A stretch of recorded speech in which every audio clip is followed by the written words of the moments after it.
In a primetime live broadcast watched by over 12 million Americans, Congresswoman Jasmine Crockett walks into what was promised as a fair debate. But beneath the lights of Justice in Focus, she finds herself ambushed by a rigged panel and a weaponized clip, carefully edited to destroy her. Across from her looms Judge Gerald Whitman, a 37-year titan of the federal bench. Armed with arrogance, dripping with disdain, and hiding financial secrets that could shake the very foundation of the judiciary. But Jasmine doesn't flinch. She lets the silence stretch like a blade, then opens a single folder, and in just 90 seconds, turns a nationally televised ambush into the most devastating exposure of judicial corruption in years. What did she reveal? So explosive, so undeniable, it made a federal judge stutter and froze millions in absolute, breathless silence. Stay with us. This is a story worth every second of your time. Inside the sleek, high-gloss studio of Justice in Focus, everything gleamed with calculated perfection. But behind the glow, a trap had been set. Jasmine Crockett had been invited under the banner of civil discourse, her name framed in gold across promotional clips. The network promising an even-handed national conversation between seasoned voices of justice. But Jasmine wasn't naive. She'd felt it from the moment her assistant showed her the contract. Tight time slots, no access to segment questions, and an ominous live audience clause buried in fine print. Still, she came. Because when you've stood in courtrooms where silence can be deadlier than bullets, you don't back down from lights and cameras. What she didn't know, what no one told her, was that just 5 minutes before airtime, producers would broadcast a doctored video from 2018. A heated floor debate taken wildly out of context, clipped to make her look like she supported defunding veterans programs. The clip rolled as if it were breaking news. No disclaimer, no chance to respond. Just gasps from the studio audience, and a camera slowly panning to the empty chair reserved for Jasmine Crockett, framing her as guilty before she had even walked in. When Jasmine finally stepped onto the stage, the room fell silent. Not out of respect, but calculation. The lighting above her wasn't warm and flattering like for the judge's side. It was surgical and cold, casting harsh shadows beneath her eyes. The host, once a White House communications director under a Republican administration, offered a smirk dressed as neutrality.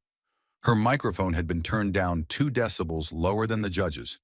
The teleprompter script, unknown to her, contained phrasing like controversial, volatile, and disgraced, all prefacing her name. She could feel the tension from the front row, corporate execs in suits, eyes gleaming not with curiosity, but with hunger for scandal. It wasn't a conversation. It was a media execution with commercial breaks. She was meant to unravel, to lash out, to confirm the version of her they had just fed to millions. But what they didn't understand was that Jasmine had walked into far worse arenas before, and she knew exactly how to weaponize silence, evidence, and timing like a blade. But just as Jasmine adjusted to the battlefield disguised as a stage, the real strike walked in, draped in authority and wrapped in applause. Federal Judge Gerald Whitman entered not like a guest, but like a ruling monarch surveying his courtroom from above. Every step he took was deliberate, weighted with entitlement, as if the floor had been laid for him alone. The lights shifted subtly to highlight his arrival, casting a soft gold aura around him while leaving Jasmine in stark white glare, like predator and prey caught in separate frames of the same film. The applause didn't come from admiration. It was manufactured, queued up by studio handlers, eager to inject power into the atmosphere. His suit, a custom charcoal ensemble with hand-stitched lapels, gleamed under the studio beams. The man carried no notes, no documents, just arrogance woven into posture, his eyes glinting with the cold assurance of someone used to watching others fold. As he sat across from Jasmine, he didn't acknowledge her presence, not with a nod, not with a glance. He adjusted his tie, folded his hands, and turned to the host like Jasmine wasn't even there. Then, with a smile that was all edge and no warmth, he launched the first missile. "Before we begin," he said, voice like crushed velvet laced with ice, Can someone clarify for me the purpose of inviting a former congresswoman, no longer in office, to speak on constitutional integrity? No preamble, no courtesy, just surgical detonation. The camera slowly panned to Jasmine, but not to give her a platform, to study her reaction, to catch her flinch. She didn't give them one. Her jaw held firm, her eyes still. Whitman wasn't done. He leaned slightly forward, theatrically, like a man dishing out hard truths to a misled child. Ms. Crockett, you had your time in public service. That time expired. The voters spoke. They closed that chapter. And yet here you are, seated across from a federal judge, insisting you still speak for the American people? Each phrase was crafted not for intellectual debate, but to humiliate. He didn't challenge her ideas. He challenged her right to exist in the room. His tone was that of a gatekeeper guarding the sanctity of law from what he implied was an unqualified intruder. The host nodded solemnly, subtly validating the insult by moving on as if nothing outrageous had just been said. And still, Jasmine said nothing. Whitman mistook that for weakness, like many before him had. But what he failed to notice was the subtle shift in the air, the way the silence around Jasmine was not submissive, but strategic. She was not retreating. She was letting him dig the hole himself, inch by inch, with every syllable soaked in superiority. He thought he was building a case. What he was building was a collapse. He thought he was building a case. What he was building was a collapse. Jasmine didn't meet his words with words.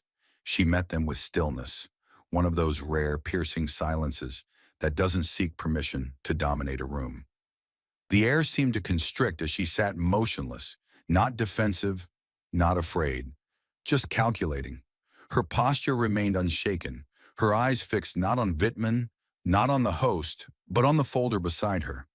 It was off-white, clean, with a single brass clip at the top. A folder that didn't scream but whispered, "I know more than you think." And then with the kind of deliberate grace that rewrites a room's rhythm, she reached for it. One motion, smooth, no drama. But the silence that followed was deafening. No camera crew shifted, no audience member coughed. No host dared interrupt.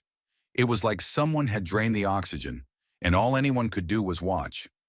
She placed the folder gently on the polished glass desk, aligning it perfectly with the table's edge, and flicked it open. The studio lights caught the pale shimmer of the first page as she slid it forward. Not to read, but simply to let it exist. Not one headline, not one quote, just crisp print in the weight of context, something that couldn't be edited into a clip. It wasn't a rebuttal. It wasn't even a response. It was evidence, and it demanded silence. Whitman's earlier grin didn't vanish outright. It fractured, hairline cracks forming in real time as he tried to process the shift he hadn't anticipated. She wasn't playing defense. She was setting the stage for a prosecution, one sheet at a time. What made it more devastating was that Jasmine never sped up. She moved like a woman in control of every heartbeat in the room. She didn't apologize for taking her time. She owned it.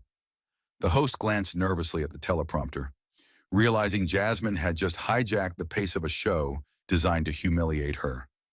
The producers had written a script, hot, reactive, designed for outbursts and viral meltdowns. But what they got was the opposite. A woman who'd turned stillness into spectacle and silence into dominance. She hadn't raised her voice once. But somehow, in less than 60 seconds, Jasmine Crockett had made the judge, the host, and the entire studio feel exactly what it's like to sit in front of a loaded file they never expected to see open, live. She hadn't raised her voice once. But somehow, in less than 60 seconds, Jasmine Crockett had made the judge, the host, and the entire studio feel exactly what it's like to sit in front of a loaded file they never expected to see opened, live. And now, with the room's oxygen stripped bare, she began to speak. Not fast, not emotional, but with a slowness that cut deeper than outrage ever could. Jasmine slid the first page from the folder and held it flat between her fingers, lifting it toward the studio cameras with the calm authority of someone who had already rehearsed this moment 100 times, not in front of a mirror, but in her bones. "Let's begin with something simple," she said, her voice low but sharp, each syllable carved with intention. A contract. On the overhead monitor behind them, the image flickered to life. A scanned PDF, faint creases visible where it had once been folded in thirds. It was a legal agreement dated May 6th from 3 years prior. At the top, in all caps, Halcyon Tech Group, Inc. Beneath that, bolded text, Retained Counsel, Whitman and Associates, PLLC. The camera zoomed in on the signature. It was clean, unmistakable, and elegantly cruel. Gerald E. Whitman. Jasmine didn't glance at the host. She didn't spare the audience a single look. Her eyes were locked on Whitman, who was no longer smirking, no longer seated like a man orchestrating a televised lesson. He was frozen, too proud to look away, too stunned to interrupt. You provided legal counsel, Jasmine continued, to Halcyon Tech while serving as managing partner of your firm. That alone isn't illegal, but what's curious, she turned the page slowly, almost reverently, is what happened after you took the bench. She laid out the next document, this time a financial transaction record. It had the feel of something ripped from a federal indictment. 3 highlighted rows with red boxes drawn around them. Dates, amounts, destinations. 3 transfers, she said, each word precise and deliberate. 100,000, then 250,000, then 200,000, all originating from Halcyon's executive fund. All routed through a shell company, Lancer Holdings International, before landing in a domestic trust titled Whitman Family Holdings, LLC. On the screen, the document magnified. The wire codes matched. The dates were damning. The final transfer had cleared just 48 hours after Whitman's courtroom ruled, unanimously and with alarming speed, in Halcyon's favor during a multi-million-dollar federal liability suit. This money, Jasmine said, pausing to let the words breathe, didn't arrive by coincidence. It arrived like payment. The host shifted in his seat, clearly rattled. Someone offstage murmured into an earpiece. The camera operator hesitated, then slowly pulled focus toward Whitman's face. Tense, pale, blinking faster now. Still, Jasmine didn't waver. She lifted the third document. A 2-page form, simple but fatal. A mandatory financial disclosure for all federal judges, signed under penalty of perjury. The page looked ordinary to the untrained eye, until Jasmine flipped to the back and circled in thick red ink the absence of one specific line: offshore assets. This, she said, holding it up like a final verdict, is your official disclosure filed with the Judicial Ethics Office last September. According to this, you claim 0 offshore financial interests. She let the silence stretch. 1 second, 2, 3, and then, and yet, she added, sliding forward a notarized deed of title, this Cayman Islands property, registered under a holding account with a matching family trust ID, tells a very different story. The screen split into 2. On the left, the financial disclosure, signed by Whitman. On the right, the luxury property deed, registered in Grand Cayman, matched to Whitman's wife's name, but funded through the same LLC shown in the wire transfer. The camera zoomed in on the matching tax ID numbers. Jasmine didn't need to say the word fraud. It was already written across every detail, now glowing under the lights. Whitman tried to speak. He opened his mouth, his throat tightening with disbelief, but nothing came. Not a denial, not a demand. Just silence, caught in the teeth of a woman who had just turned his past into a weapon. Jasmine leaned back slightly, not smug, not vindictive, just resolved. Her next words were almost too calm. You asked earlier what gave me the right to be here, she said. But the better question is, what gave you the right to judge anyone? While hiding everything you were being paid to forget? The host inhaled to interrupt, but stopped. There was nowhere to go. No commercial break could wash this out. The studio, which had been built to humiliate Jasmine, now became a courtroom without a gavel, and the gavel was in her hands. And through it all, she never once raised her voice. She didn't need to. She had the truth. And the truth didn't yell. It revealed. She had turned their trap into a courtroom. But now from the far edge of the broadcast stage, another figure stepped forward. one who had lived behind the curtain of Judge Whitman's empire and was finally ready to tear it down. The sound came first. A pair of heels, slow, steady, clicking against the polished concrete floor behind the cameras. At first, no one turned. The audience was frozen, all eyes glued to the screen, still split in half. Whitman's unsigned Cayman disclosure on one side, Jasmine's damning evidence on the other. The judge had not moved. His hands were clenched in his lap now, his eyes unfocused, his expression lost somewhere between disbelief and dread. Then the camera cut. She appeared from stage left, graceful, unshaken. Not part of the show, yet suddenly the centerpiece. Her hair was silver, pinned tightly back in a judicial-style twist. She wore no makeup, no jewelry, no political pins. Just a navy blue blazer and a pair of worn brown shoes that told you she hadn't come to perform. She had come to testify. A producer's voice cracked in the studio booth. "Who the hell is that?" But it was too late. The audience gasped. Whitman finally looked up, and in that instant, the room understood. He knew exactly who she was. She walked to the center of the stage without hesitation, clutching a worn manila folder against her side like a final piece of unfinished business. Jasmine didn't turn to greet her. She didn't need to. She simply slid her folder aside, making space on the glass table for something even heavier than evidence: memory. The woman stepped beside Jasmine. She didn't look at the judge. She looked directly into camera 2, the close-up lens trained on the table. Her voice was soft, but the weight behind it could break concrete. "My name is Judith Callahan. I served as chief clerk for the Honorable Judge Gerald Whitman from 2011 to 2022. No host had introduced her. No lower third banner appeared on the screen. She didn't need one. The silence she commanded did all the work. I managed his court calendar, his briefings, the scheduling of all civil litigation that passed through Chambers 3. She continued, voice steady, breath controlled. And I was the last person to see every file before it reached his desk. She opened the manila folder, hands precise, methodical, and drew out a single page, then placed it beneath the overhead projector. The studio screen responded instantly. It was an internal memo, dated, time-stamped, her initials on the top right corner. The subject line read, "Request to prioritize Halcyon v. Placer County, Chambers Directive." The camera zoomed in.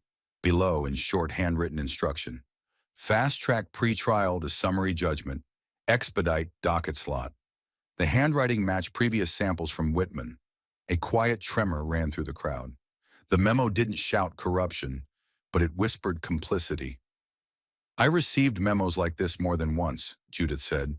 "They always involved companies with prior links to the judge's former law firm or to accounts connected to Whitman family holdings.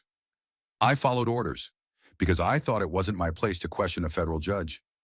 She stopped and looked directly at Whitman. He didn't meet her eyes.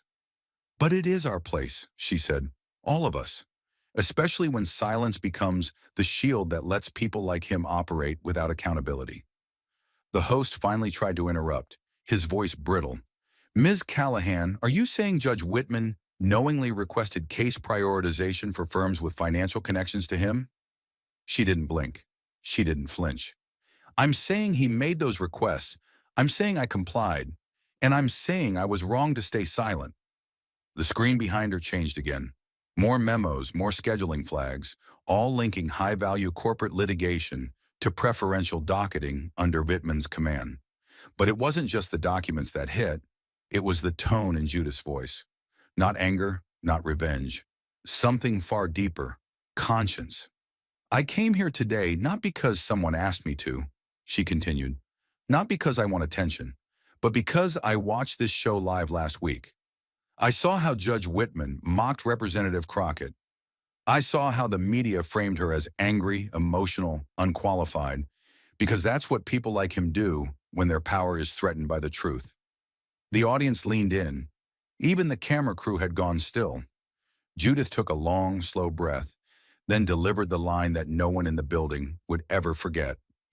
"I may be retired, I may not wear the robe, but I am still a citizen. And I choose loyalty to the truth, not to the man who sat behind the bench." The words didn't echo. They detonated. Whitman's mouth opened slightly as if to speak, but no sound came out. He reached for a glass of water that wasn't there. Jasmine hadn't moved once. And Judith Callahan. She placed the final document on the table, gently closed her folder, and stepped back into silence. Not needing applause, not seeking permission, just walking off the set. Having told the truth, the system never expected her to speak aloud, and now that system was cracking. Judith Callahan's final words didn't echo. They settled, heavy, final.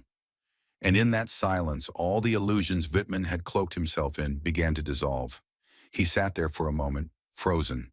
The sharp, polished authority he had wielded just 15 minutes earlier was now crumbling in real time, before cameras, under lights, and in front of millions.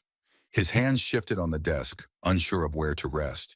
His eyes darted, not in defiance, but in search of something he no longer had: control. Then, like a man waking from a nightmare he didn't realize was real, Wittman cleared his throat. This is ridiculous, he said, voice thinner than anyone expected. You people, you don't know what you're doing. His words came out staccato, grasping for structure, for safety. This entire spectacle has been manipulated, politically motivated. He gestured broadly, as if waving off the piles of damning documents laid bare beside Jasmine Crockett. His voice cracked again, this time on the word political, as though even his larynx refused to cooperate with the lie. He shifted in his seat. Sweat glinted just beneath his brow. He tried to chuckle, but it came out dry. Laughter stripped of confidence. You think this is justice? You're being used, all of you. This is a staged ambush, a left-wing media circus designed to humiliate me in public. His voice climbed a pitch too high, veering into desperation. There are protocols, due process. This isn't how these things are handled. I'm a federal judge. But no one answered. The host stared forward, pale. The audience remained motionless. Even the camera operators had stopped adjusting focus. The only sound in the studio was the quiet hum of electrical equipment and Whitman's shallow, panicked breathing.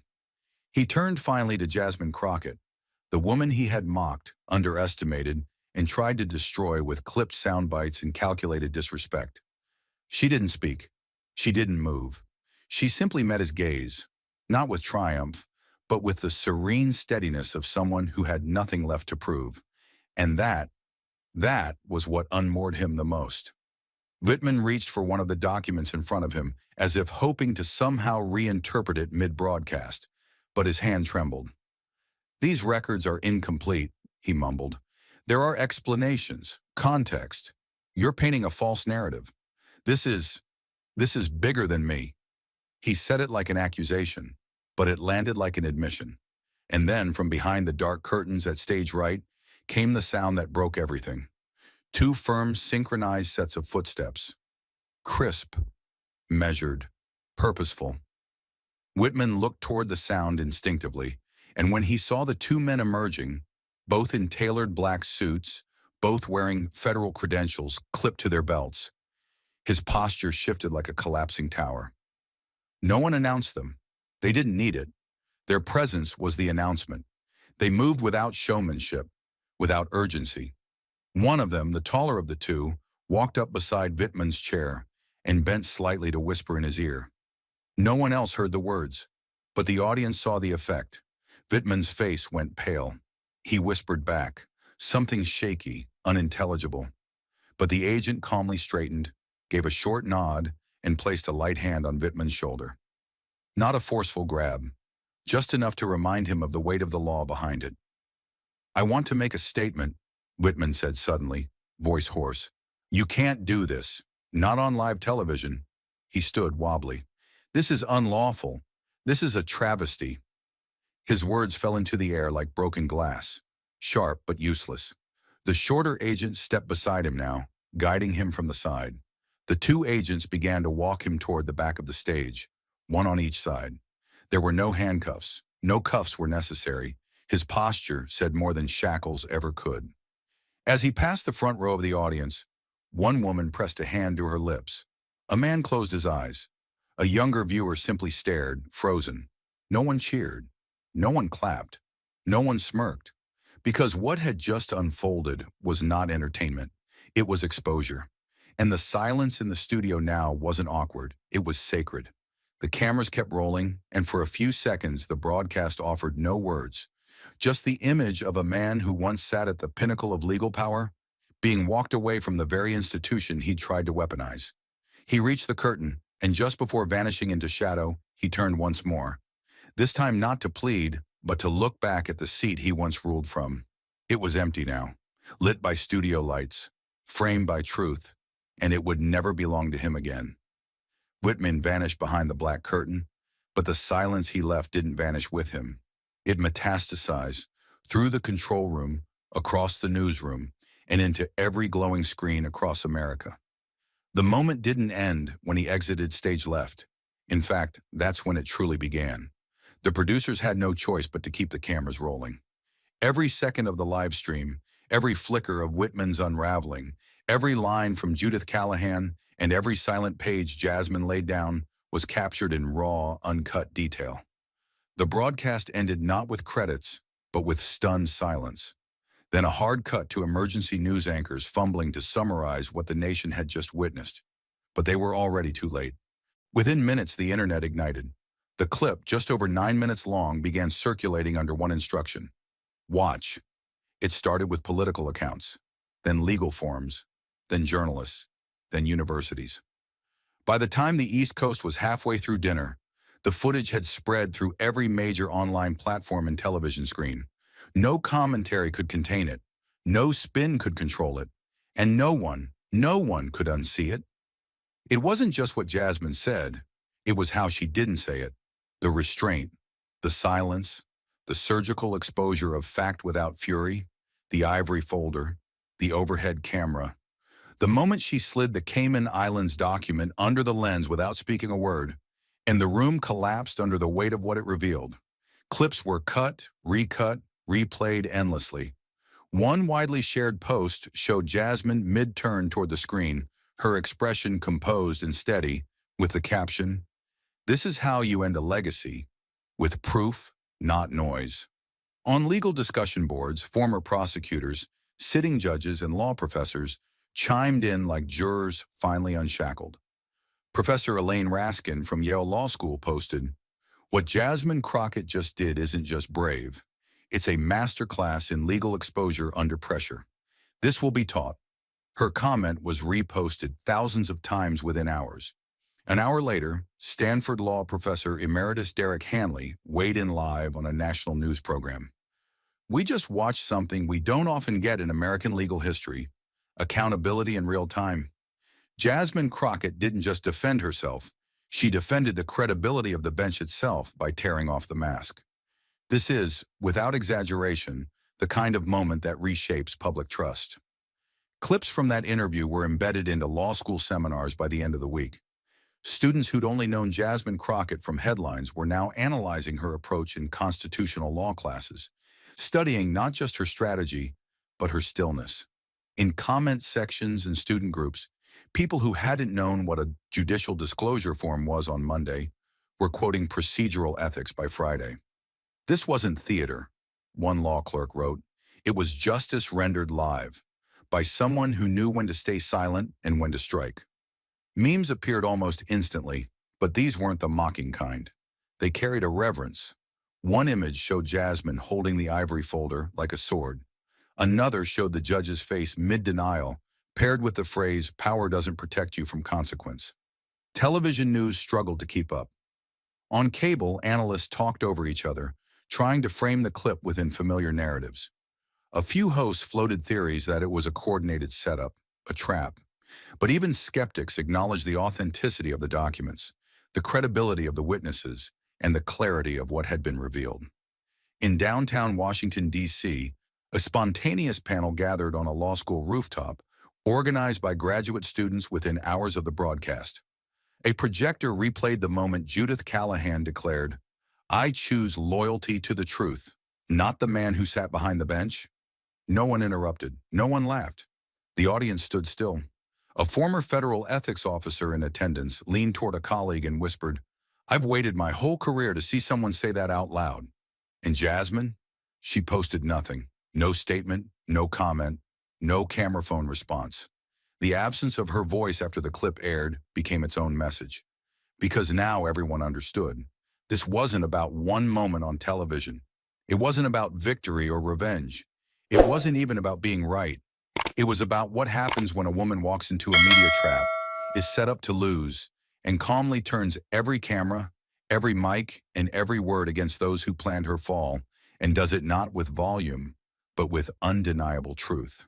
Not theater, not spectacle, just evidence, presented under pressure with the kind of grace that makes institutions shake. As the nation digested the footage frame by frame, a second shockwave tore through the narrative. Not from the stage, not from Jasmine, but from inside the machine itself. Late into the night, while clips of Jasmine's quiet defiance still surged across networks and group chats, an anonymous whistleblower, an assistant segment producer only identified in news reports as LC, forwarded a string of internal emails to 3 investigative reporters. No subject line, just attachments. What they uncovered was not just unethical, it was engineered malice, typed in plain language and stamped with corporate logos. At the center of the leak was a single line in bold, written by a senior producer just 5 days before the broadcast. The email read, "The goal is simple. Rattle her, break her rhythm, and let her melt down on air. We need a viral moment. Make her the meme, not the message." The words hit like shrapnel. Cold, calculated, unmistakably racist, and horrifyingly familiar to anyone who'd ever been reduced to a caricature because of their skin, their voice, or their strength. Within hours, the documents were authenticated. The timestamps matched the pre-show scheduling logs. The sender was a longtime executive producer of the program, the same man who had introduced Jasmine Crockett that night with forced charm and artificial smiles. Other emails outlined talking points for the host, including directives to steer her into agitation and cut her mic if she monologues. One even attached a pre-cut sizzle reel of a past committee hearing where Jasmine had raised her voice against a hostile witness, edited to remove context and amplify emotion. The subject line?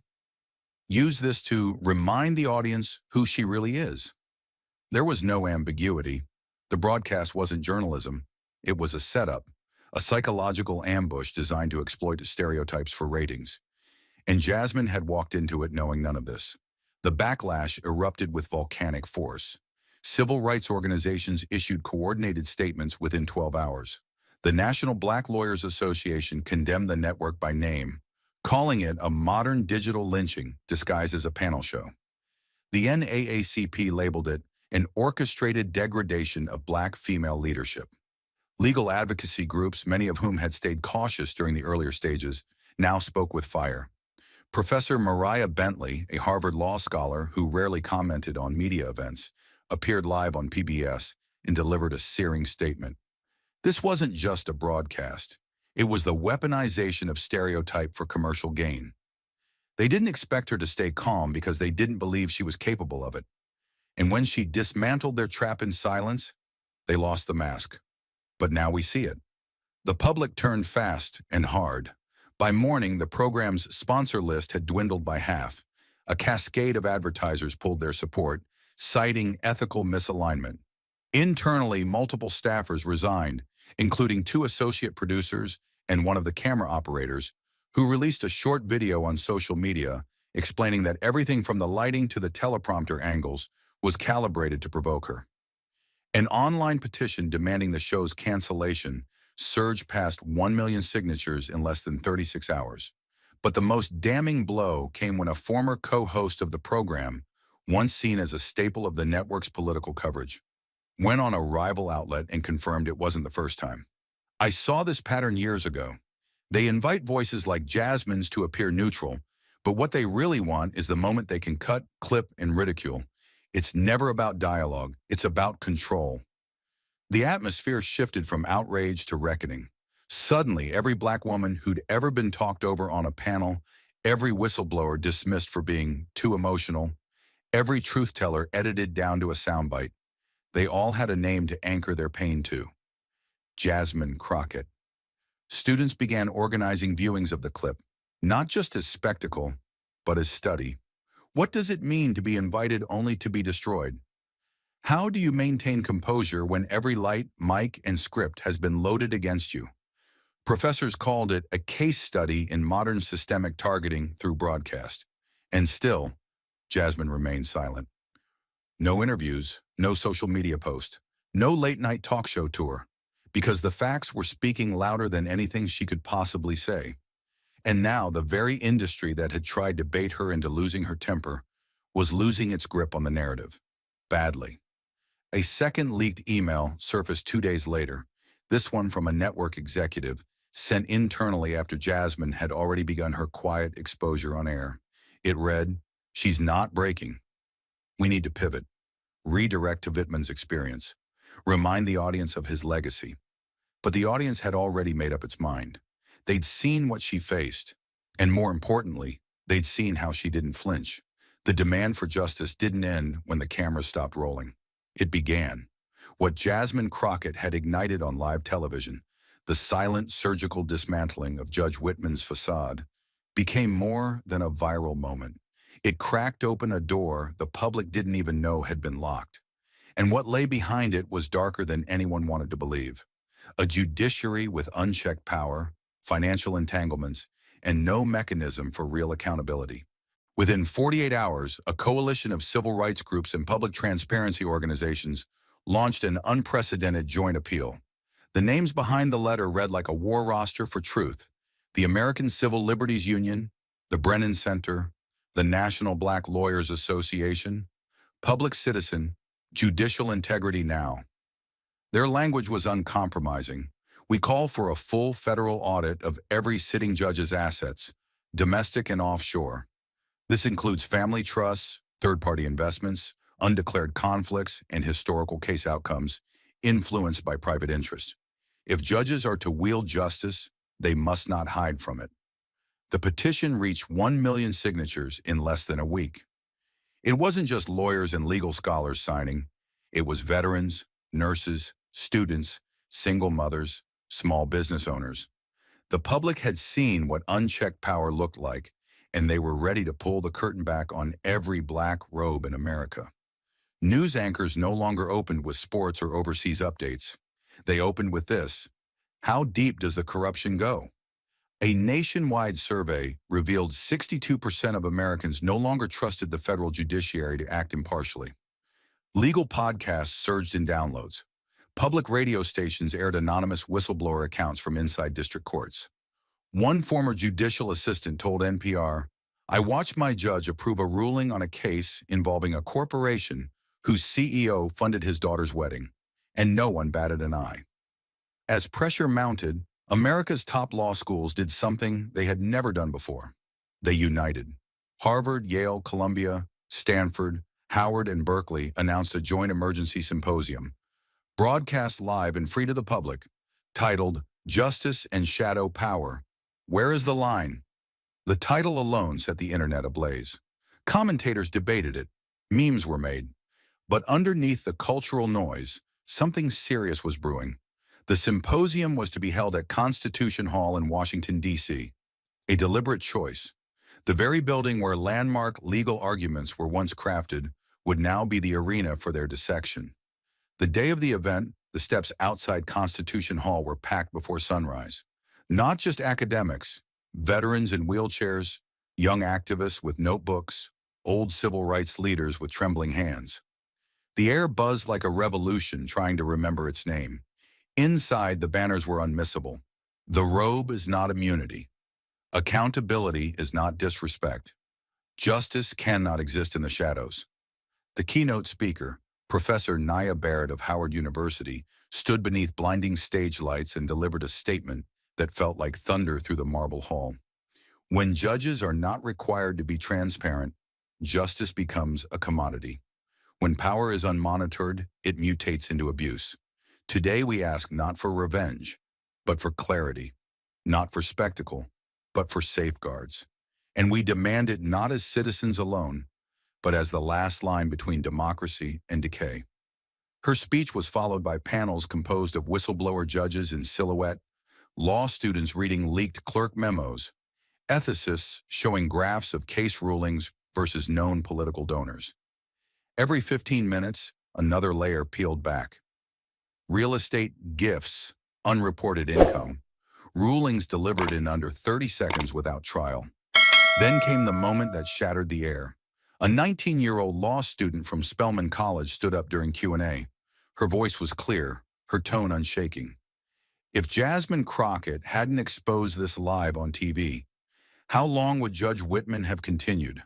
How many more would have fallen under the weight of a system that doesn't fear being seen? The room went still.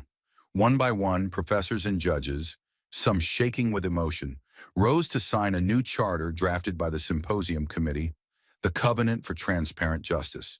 Its demands were bold but precise: independent oversight of all federal judges by a publicly accountable body. Real-time, publicly accessible financial disclosures. Mandatory recusal enforcement tied to algorithmic conflict flagging systems. Term limits for lifetime appointments or, at minimum, performance reviews every 7 years. The charter was sent that same night to every sitting senator and representative. No one left the hall cheering. They left electrified, ashamed, ready. And though Jasmine Crockett said nothing in the days that followed, her silence was deafening, not because it lacked meaning, but because it had already echoed in every institution now shaking.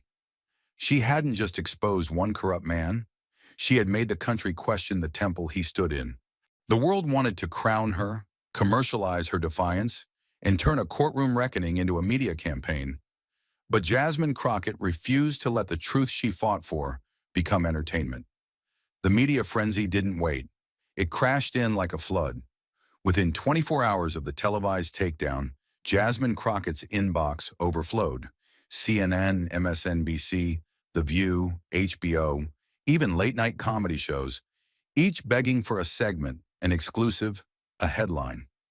Agents pitched six-figure book deals with ghostwriters already attached. A streaming platform offered to dramatize the courtroom moment, complete with an A-list actress who could capture Jasmine's fire.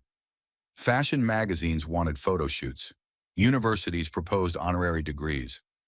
Everyone wanted a piece of her, to elevate her as the next symbol of truth, of resilience, of defiant womanhood in the face of power. And yet, she said nothing. While the world tried to repackage her silence, Jasmine disappeared. No press releases, no interviews, no carefully curated PR statements. She retreated to her district, to her apartment 2 blocks from the community legal center she once interned at. Her team, those who knew her best, watched in stunned awe as she declined opportunity after opportunity. "You're walking away from the biggest moment of your life," one producer warned over voicemail. But Jasmine had seen too much manipulation, too many performances disguised as justice. She had no intention of letting the truth be diluted by applause. Behind closed doors, she reviewed every offer. She saw the language: exclusive rights, editorial control, public relations coordination. They didn't want her story. They wanted her likeness. And that, to Jasmine, was dangerous. Because if they could turn her into a brand, they could make others believe justice needed a perfect face, a spotlight, a microphone. That the only way to confront power was with millions watching. But Jasmine had faced the storm alone. No script, no PR team, just facts, courage, and a folder of truth. And she wanted others to know that was enough. The only message she allowed to escape came quietly, almost unintentionally. A handwritten letter from a 19-year-old pre-law student in Philadelphia had arrived at her office. The girl wrote about watching the hearing at a bus station, how she cried as Jasmine stayed composed under attack, how it made her believe for the first time that the law wasn't just for the rich and white and powerful. She ended the note with a question. "Do you feel proud of being a symbol now?" Jasmine read the letter 3 times. She didn't hand it off to a staffer. She didn't send a canned reply. She sat at her desk in a hoodie, no cameras in sight, and wrote back in ink that barely dried before she mailed it. The note was only 4 lines. "Symbols can't speak, but people can. I don't need to be remembered. I need others to feel safe doing what I did. That's how justice grows." The student, overwhelmed, shared it online. It was screenshotted, reposted, and dissected within hours. Social media lit up not because Jasmine had said something grand, but because she had refused to say anything that made her bigger than the cause. Commentators didn't know what to do with that. In a world where everyone chased virality, here was a woman who had gone viral and walked away from it on purpose. Political strategists whispered that she was missing her moment. One network anchor said, "This is what happens when activists don't know how to transition to leadership." But they misunderstood Jasmine entirely. She didn't want to be a headline. She wanted to remain a warning shot, a reminder that truth doesn't always need a sequel, that sometimes the most radical thing a person can do after a revolution is step back and leave room for someone else to rise. In private, Jasmine returned to her roots. She visited classrooms in silence, sitting in the back row while students debated court ethics. She walked through her old neighborhood without security, stopping by a bodega whose owner had taped her face to the register like a trophy. She smiled, but she didn't linger. When asked for quotes, she only said, "Keep watching the courts. They count on you forgetting." Meanwhile, every declined invitation seemed to say something louder than a speech. By staying silent, Jasmine had shifted the narrative. She wasn't just the woman who exposed a federal judge. She was now the woman who taught the country how dangerous it is to chase justice as spectacle. And the more she refused the spotlight, the more powerful her shadow became. The silence wasn't passive, it was defiance, a choice, a refusal to let justice be sold back to the public as a Netflix trailer or a TikTok moment. Jasmine knew what they wanted: to crown her, commercialize her, then forget her once the ratings dipped. But instead, she chose to become something they couldn't control, a whisper that grew into thunder. She didn't disappear, she distanced.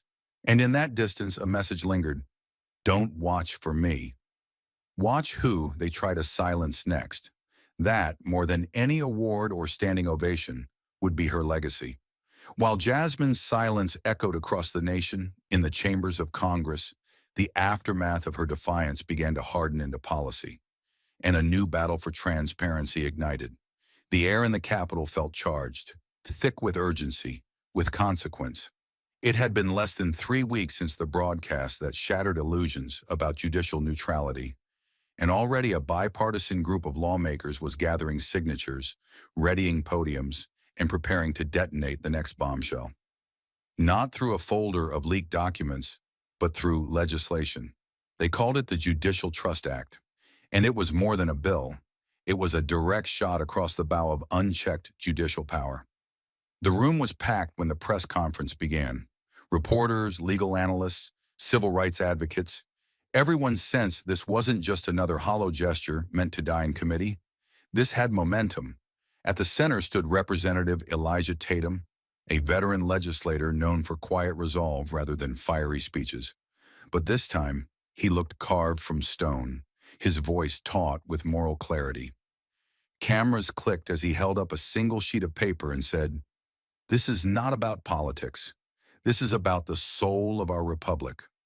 Behind him stood an unlikely alliance: Democrats and Republicans, conservatives and progressives, some holding folders, others clutching their talking points like shields. What united them wasn't ideology, but outrage. Outrage that a man in robes could sell verdicts behind closed doors and still demand the public call him honorable. The Judicial Trust Act, Tatum explained, would require every federal judge to publicly disclose their complete financial holdings, domestic and offshore, every gift, every consulting fee, every transaction made by spouses, children, or shell corporations tied to them. But the bill didn't stop there.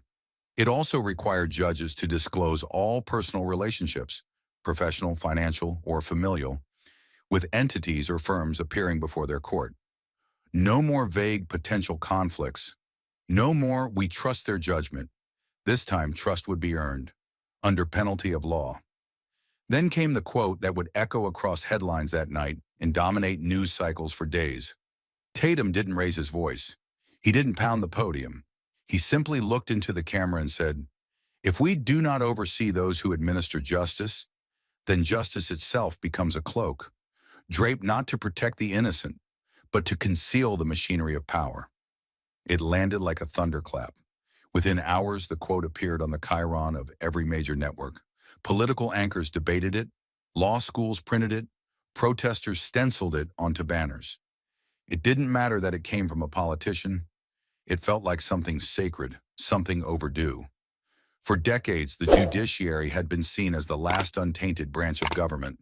But now, with Jasmine's revelations still raw in the public's mind, the myth had shattered. And the people weren't just ready for change. They were demanding it. Opposition came fast and furious.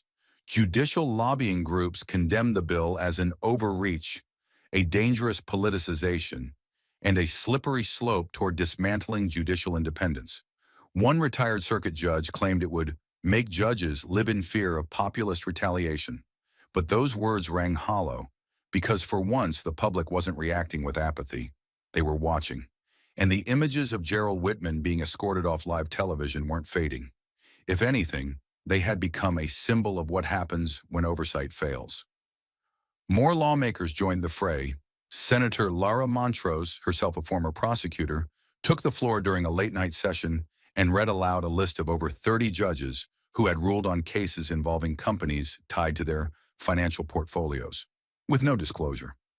Her voice cracked when she reached the name of a judge who dismissed a wrongful death suit while owning over $300,000 in stock in the defendant's corporation. "This isn't independence," she spat. "It's legalized betrayal." Legal scholars, once cautious in tone, began penning essays with titles like "The Hidden Empire of the Robe" and "When Justice Becomes a Market." One even went viral for calling the judiciary America's most polite cartel. The debate spilled into dinner tables, classrooms, barbershops, and church pews. And every time someone asked, "Isn't this too extreme?" someone else would answer, "Then explain Whitman." As the bill made its way to committee, Jasmine's name was invoked repeatedly, but she remained silent. Her refusal to politicize her moment had given the legislation more weight, not less. She wasn't rallying votes or campaigning on talk shows, but her presence was felt in every room, her face etched behind every demand for reform. She had become, unwillingly, the conscience of a bill she never endorsed, but silently fueled. The Judicial Trust Act wasn't just a response. It was a reckoning, a statement that no robe, no gavel, no courtroom architecture would be allowed to mask corruption again.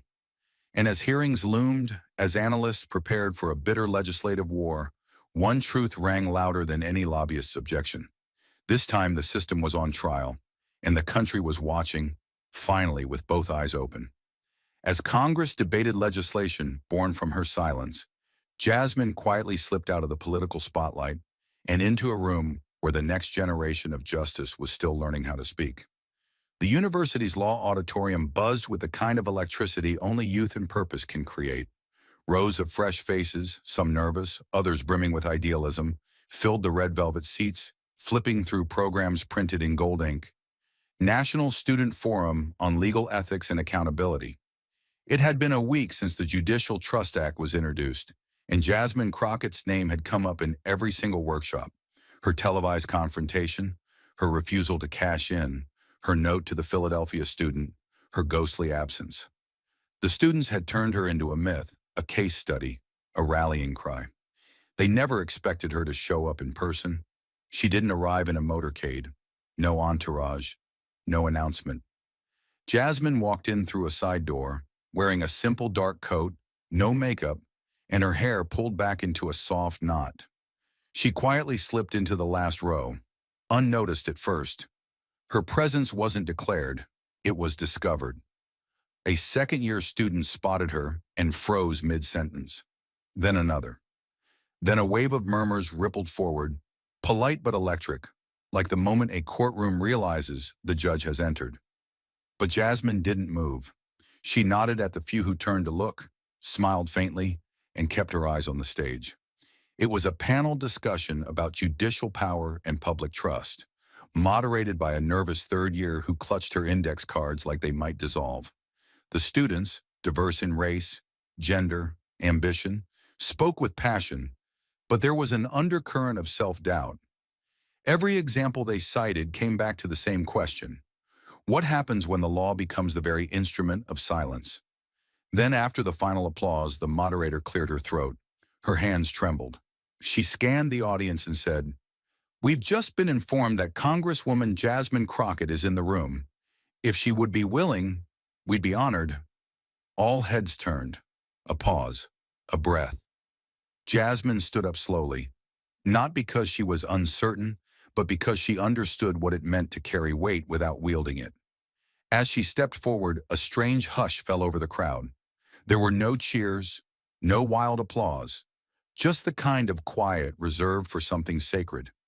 She walked up the side steps of the stage and didn't head for the podium. She stopped just beside it, hands at her sides. And then she said just one sentence. "I don't need to say more today. The way you act after you leave this room will be the most beautiful answer you could ever give." It hit like thunder, not because it was loud, but because it was everything. In that moment, Jasmine stripped away every illusion about speeches, symbols, or saviors. She placed the responsibility not on history or institutions or lawmakers, but on them, the students, the ones who still had time to choose who they would become. The silence after her words wasn't awkward, it was reverent. She gave a short nod, then stepped down from the stage, and she didn't linger. She walked straight back to her seat, even as the auditorium pulsed with the urge to rise, to clap, to chase her for photos or autographs. But somehow, everyone understood. This wasn't a photo op. This was a challenge, a dare, a transfer of moral weight, and no one wanted to cheapen it with noise. After the forum ended, a few students approached her, not with cameras, but with questions that mattered. One girl asked, "How do you speak truth to power when no one believes you yet?" Jasmine looked her in the eye and said, "You keep speaking until someone does.